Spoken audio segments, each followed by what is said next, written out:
a été découpé en deux parties, c'est-à-dire le backstory, l'histoire donc de Diane, donc en deux parties qui sont sorties il y a déjà 2 semaines, enfin bon, la dernière partie est sortie la semaine passée, et la raison pour laquelle on n'a pas eu de chapitre. Donc je préfère attendre que les deux parties soient sorties l'une après l'autre, histoire de faire une vidéo qui parlera donc des deux en même temps. Bon, alors qu'est-ce que le Diane backstory ici, donc on nous raconte donc comment Diane en est venue à devenir un membre donc des Nanatsu no Taizai ou Seven Deadly Sins, mais j'aime bien dire en japonais Nanatsu no Taizai. Bref, donc du coup, on apprend donc qu'elle était dans un village de géants, voilà, ça ne s'invente pas, donc qui s'appelait Megados ou Megados, je sais pas comment vous le prononcez, je vais appeler Megados, voilà, ça fait un nom très burné comme ça, hein. Pourtant voilà, c'est le village de Diane, bref. Donc du coup, c'était apparemment une sorte de grosse mode de terre géante de la taille de plusieurs buildings, hein, parce qu'on dirait pas, hein, mais sur une des pages, on voit Diane se trouver debout au-dessus de Megados, et là, putain, mais vous remarquez à quel point ce truc est gigantesque, parce que Diane, elle est géante, elle.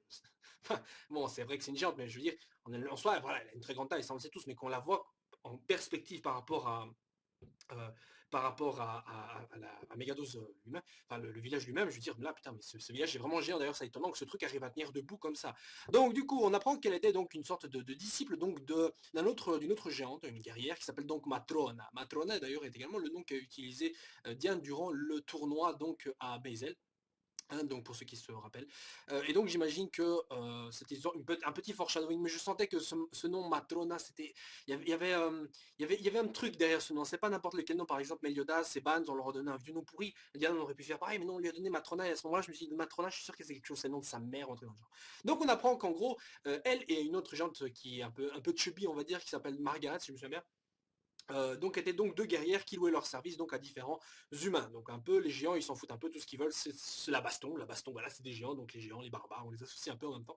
Donc du coup, bah c'est deux enculés. Oui, parce que les fées, ça se rapproche des elfes et les géants, ça se rapproche un peu des nains. Enfin, c'est étonnant, mais des nains barbares. Enfin, vous voyez ce que je veux dire par là? C'est pas des tribus ce ne sont pas des choses qui existent dans ce monde malheureusement, que des nains. Et, enfin, je sais pas. Mais en tout cas, je vois plus ou moins je vois plus ou moins le petit rapport qui s'est fait entre les personnes. Enfin bref, dans tous les cas, ce sont donc des gens qui louent leur service aux humains, donc en gros, ils les payent et les géants combattent pour eux, et il arrive même à ce que des géants s'entretuent, parce que justement, il y a un autre géant qui loue ses services à d'autres, au camp adverse des humains. Et donc du coup, Diane se pose des questions, comme quoi, pourquoi est-ce que les géants s'entretuent alors que les humains, eux, nous, voilà, survivent à la fin de compte. Je veux dire, c'est vrai que c'est assez con, vous faites partie d'une race, en quelque sorte, vous entretuez pas entre vous. Hein, là, ce serait con, parce que vous entretuez pardon, au bénéfice d'une autre race qui n'a rien à voir avec la vôtre, et pire encore, qui ne souhaite que votre mort. Donc du coup, on voit donc dans ce flashback aussi que elles sont donc tous les deux au service de Matrona, qui est donc la plus forte des guerrières, et au fur et à mesure, on apprend aussi que cette matrona est une personne sévère, vraiment une sorte de végéta, quoi. Bon, allez, j'exagère. Mais en gros, on voit surtout que Diane est plus douée, en tout cas, que Margaret, qui, elle, n'aime pas combattre du tout et qui ne sait pas vraiment quoi faire. Diane, qui se rapproche un peu, mais sauf que, bah, elle a le talent, quoi. Elle a le talent. Diane, donc, a le talent de combattre, mais n'aime pas du tout combattre à la même manière qu'un Gohan dans Dragon Ball. Margaret, elle n'aime pas combattre, et en plus de ça, elle est pas du tout. Donc, elle se prend des pêches, elle se prend de la gueule, elle s'en prend plein dans le visage. Diane essaie même de prendre sa défense, mais évidemment, elle ne fait pas du tout le poids face à Matrona qui arrive à gérer donc ses pouvoirs, euh, de perfect shell ice, enfin perfect métal machin. Enfin en gros on transforme son corps en acier et les techniques où elle maîtrise la terre par exemple. D'ailleurs c'est dommage parce que j'aurais aimé voir plus souvent Diane maîtriser les techniques liées à la terre et tout ça. Ça c'est un pouvoir bien stylé, on l'a vu quelques fois utilisé, mais je trouve qu'on aurait pu encore le voir plus souvent, surtout qu'elle a son trésor sacré, donc je me dis que quelque part ce truc là, voilà quoi, merde, on aurait pu l'exploiter un peu plus. Surtout ce pouvoir où elle peut durcir son corps. Je trouve qu'il y a plusieurs occasions où elle aurait pu utiliser ici. Bon, c'est vrai qu'il y a eu des adversaires qui, de toute façon, assis ou pas, allaient de toute façon transpercer le truc, mais quand même, c'est un pouvoir qui aurait peut-être pu être réutilisé plus souvent et qui n'a pas été. Enfin, bref, c'est pas grave.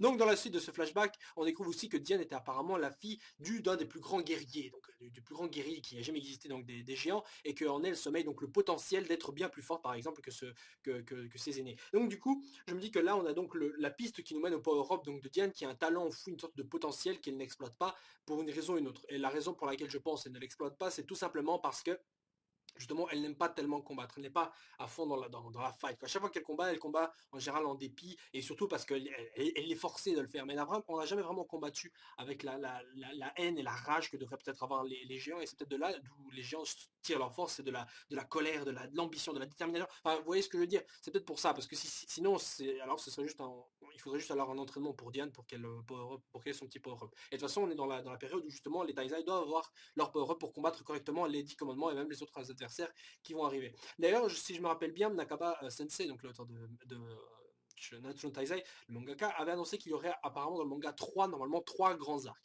Alors on en a déjà passé un, c'est-à-dire tout ce qui est les trois grands actes. Donc je pense, si je ne me trompe pas, on a passé déjà le premier avec Hendrickson, ça fait déjà un, et maintenant on est dans le deuxième avec les démons et les 10 commandements. Et normalement il devrait en rester un troisième après et basta. Donc ça se rapproche plus ou moins de l'auteur qui voulait faire environ une trentaine de tomes, si je me rappelle bien, pour son manga. Donc mais évidemment ce serait dommage qu'en cours de route on s'arrête alors que le manga pourrait s'avérer être short titanesque qui est super bien. Je pense qu'il trouvera moyen de rallonger un peu le truc, on sait jamais.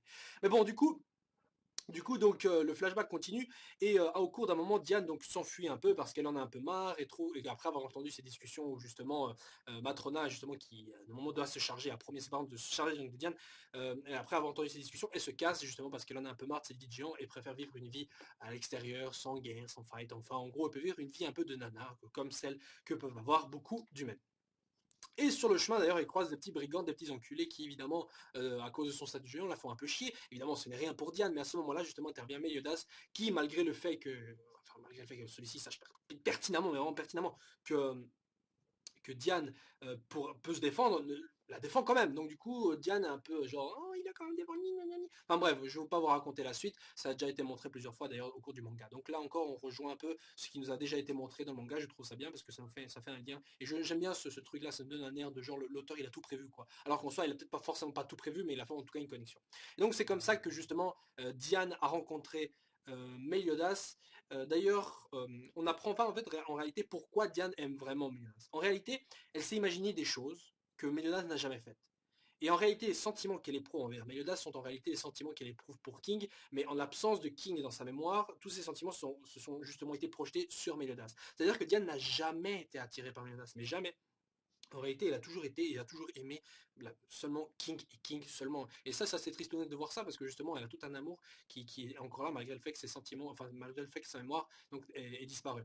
Et là, on a le début justement, non, on a même pas le début, on a la réponse justement, on a la réponse concernant donc le problème avec Gowther. C'est-à-dire que Gowther, il a supprimé la mémoire de Diane et justement Diane disait que malgré quoi que tu fasses, les mémoires, la mémoire d'un amour, tout ça ne disparaît pas. Et justement, Gowther dit clairement à King, voilà, je voulais vérifier si ce qu'elle disait était vrai, donc j'ai effacé sa mémoire pour voir si tout allait subsister et j'ai eu raison, bah non, ça n'a pas subsisté. En fait, non, Gowther a eu bien tort parce qu'en fait, ce qui subsiste, ce n'est pas les mémoires, mais les sentiments. Donc les sentiments de Diane, malgré tout, sont restés intacts et sont restés en elle malgré le fait que sa mémoire a été effacée, c'est ça qui est resté. Et donc je pense que ce qui va se produire donc avec Diane, c'est que c'est exactement la même chose. Ça veut dire qu'on lui a effacé la mémoire, mais il arrivera à un moment donné que justement les réminiscences de ses sentiments vont quand même revenir. Et on a beaucoup de ce genre de thèmes abordés sans vraiment le vouloir dans beaucoup d'autres mangas. Regardez dans des mangas comme, enfin je sais pas si c'était un exemple, mais je vais vous donner plutôt un exemple concret en fait.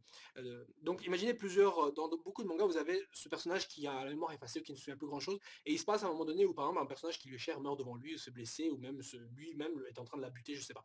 Et en fait justement à ce moment donné on voit le personnage qui pleure et il ne sait pas pourquoi. Ça c'est une scène qui arrive dans beaucoup de mangas où le personnage pleure, il ne sait pas pourquoi, parce que justement il a la mémoire effacée et que à l'intérieur de lui-même il est triste parce qu'il ne maîtrise pas ses sentiments qui eux ne sont pas effaçables. Donc c'est ça que je voulais dire. Ouais. Bon. Donc du coup on a l'explication concernant les sentiments de Diane. Voilà, pour ceux qui adorent ce couple, malheureusement j'ai l'impression qu'ils vont devoir patienter encore un moment avant que Diane, oui, ne tombe réellement de nouveau amoureuse de King et lui dise, enfin je pense qu'on va devoir vraiment attendre la fin du clan de la guerre des démons. Peut-être que justement King à un moment donné va se faire une raison, va dire non, c'est tant mieux comme ça. Parce que tout au long du manga, le pauvre, je me sens vraiment mal pour lui, je trouve ça très con.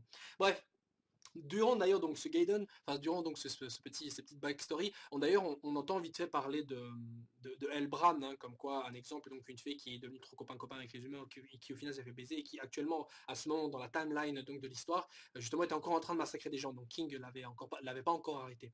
Et et justement, donc du coup, c'est plus ou moins la même chose qu'il dit à Diane, donc de pas faire copain non plus avec les humains, enfin surtout de les voir comme des insectes, quoi. Enfin, vous voyez plus ou moins le genre de dire, c'est toujours genre les humains, c'est ça, c'est celui, il faut les tuer, il faut pas être copain avec eux, nanani, nanana. Enfin, pourtant, c'est ces mêmes géants qui sont justement en train de combattre pour ces humains, donc c'est un peu contradictoire de ce côté-là. Bon, donc en tout cas, après le retour de Diane au village, justement, on lui apprend qu'apparemment Margaret est morte durant une des missions où elle a accompagné, oui, Matrona. Et au début, quand j'ai lu ça, je me dis, ça sent un peu le mytho, tout ça, ou quoi. Mais bon, apparemment, c'est véridique, donc Margaret est bien morte. Et donc à la fin, justement, de la backstory, Diane accompagne donc Matrona pour une autre mission où justement elle doit aider donc des chevaliers donc qui appartiennent au même royaume que Meliodas. Et le truc, enfin, le truc c'est que à ce moment-là je sentais déjà l'arnaque, parce que c'est vrai que quand ils sont arrivés, il y avait des armes de siège, enfin des trucs pour abattre genre des tours ou des grosses portes, des murs, enfin des cibles géantes en tout cas, comme les géants. Dès que j'ai vu ça, moi j'avais compris que c'était un piège assez clair, et apparemment donc j'ai eu raison vu que c'était effectivement donc un piège. Vu que les guerriers qui étaient là étaient surtout là pour tuer donc Matrona et Diane, enfin on n'avait pas prévu Diane je crois, mais ils étaient surtout là pour tuer Matrona. Malheureusement Matrona est un peu trop forte, donc du coup ils ont foiré leur plan. D'ailleurs on apprend qu'un des chevaliers sacrés là-dedans va un pouvoir d'ailleurs un des plus inutiles que j'avais vu. Le mec il peut créer du bruit à distance. Le truc qui est nul, mais bon ici il a failli réussir son coup puisqu'il a réussi à faire une sorte de diversion quoi. Mais bon ça foirait, donc du coup Matrona pète la gueule à beaucoup des chevaliers. Le problème c'est qu'à un moment donné Diane qui justement allait essayer de résister à une attaque qui lui a été lancée, se fait protéger par Matrona justement, qui justement lui explique que s'il avait pris ce coup, elle aurait été empoisonnée et serait morte. Le truc qui aurait dû buter je sais plus quel animal, enfin soit. Donc en gros, Matrona protège Diane et sur le coup meurt lentement devant ses yeux dans ses bras. Et là on a une petite scène classique de shonen où en gros le personnage est dur et bien méchant au final, se montre en vérité bien tendre et lui dit Diane tu n'as pas pleuré, combat, nanani nanana. Et donc les humains qui arrivent au dernier moment pour essayer de les acheter tous les deux. Et là on a une scène enfin une page qui est assez belle je trouve, enfin même si morbide, où en gros tous les humains qui étaient présents se font tous transpercés par le pouvoir de la Terre, là ils sont tous transpercés par des pics comme ça.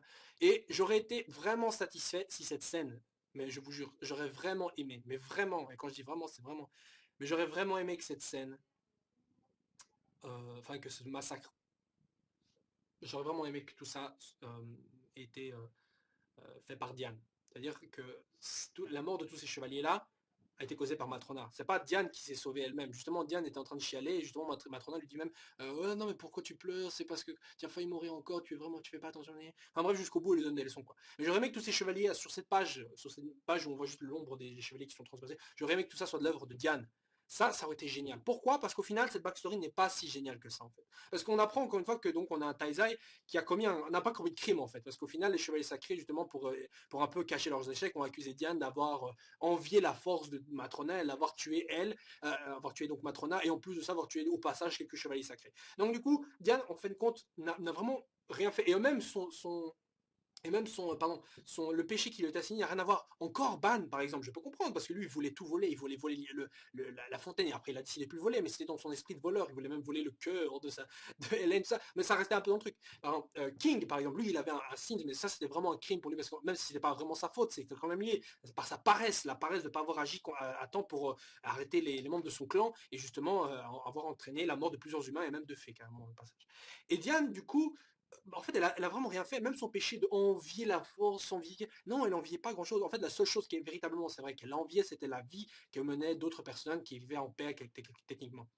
Mais même ici, dans ce cas-ci, dans cette backstory, c'est pas quelque chose qui a été vraiment mis en avant. C'était surtout le fait que Diane, justement, n'aime pas se battre et qu'elle voulait vivre une autre vie. Mais ça, ça n'a pas été assez, je dirais, assez explicite dans le truc. Et je trouve ça dommage. Bon, c'est vrai qu'on peut faire le lien facilement et tout, mais je trouve que c'était assez dommage qu'on n'ait pas explicitement montré Diane ayant causé elle-même un truc, parce que c'est de la faute, en quelque sorte, de King si son péché, si on lui attribue ce péché. C'est en quelque sorte aussi, on peut faire le lien avec son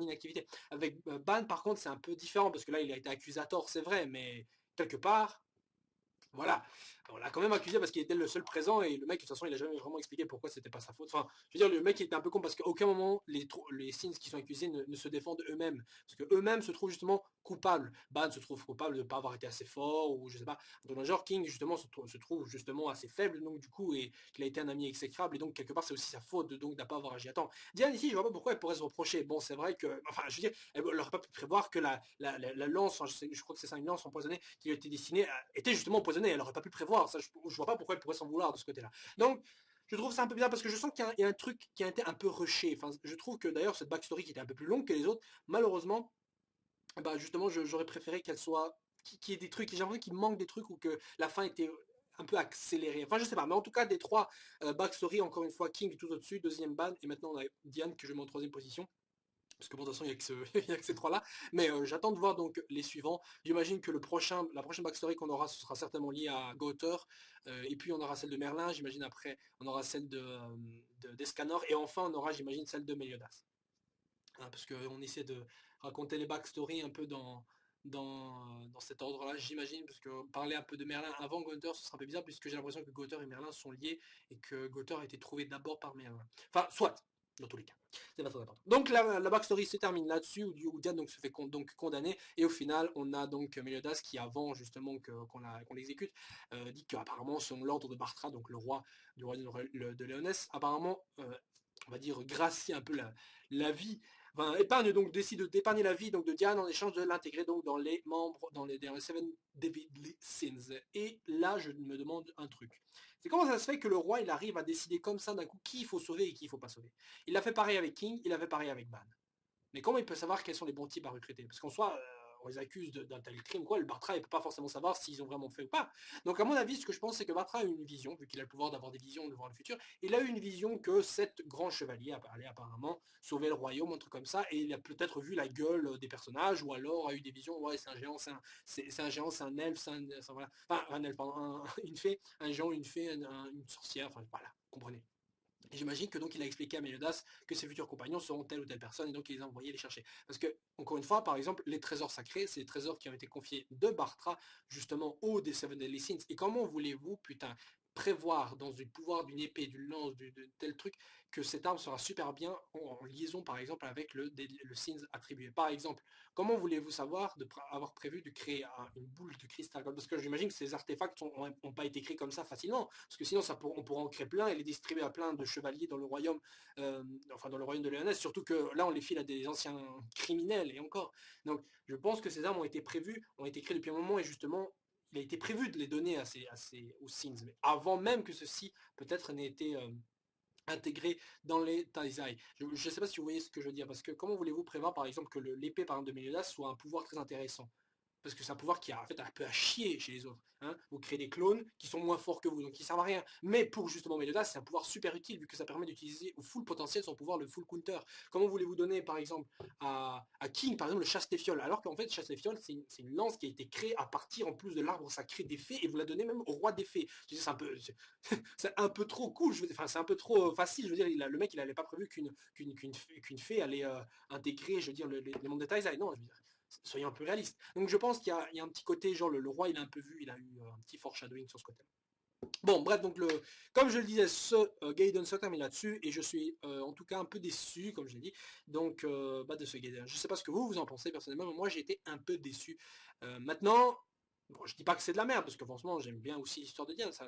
D'ailleurs, ça me faisait surtout plaisir de voir les autres membres, enfin, du clan des géants, parce que c'est vrai qu'on les a pas du tout vus. On a vu que Diane comme seul géant dans toute l'histoire, alors qu'on a vu beaucoup de fées, on a vu des humains, tout ça, mais on n'a pas vu des géants, ça on les a pas vus. Et maintenant d'ailleurs, en faisant le lien avec l'histoire, justement, Diane se dirige donc vers Megadozer, juste à côté de Edinburgh, donc Doko va se faire un peu botter le cul, mais en tout cas elle se dirige vers Megadozer, donc j'imagine qu'on va bientôt revoir des géants. Et sur ce, je vous souhaite une agréable journée, et on se retrouve sur la vidéo concernant l'histoire principale de Taizai. Voilà, ciao ciao, et donnez votre avis sur ce Gaiden.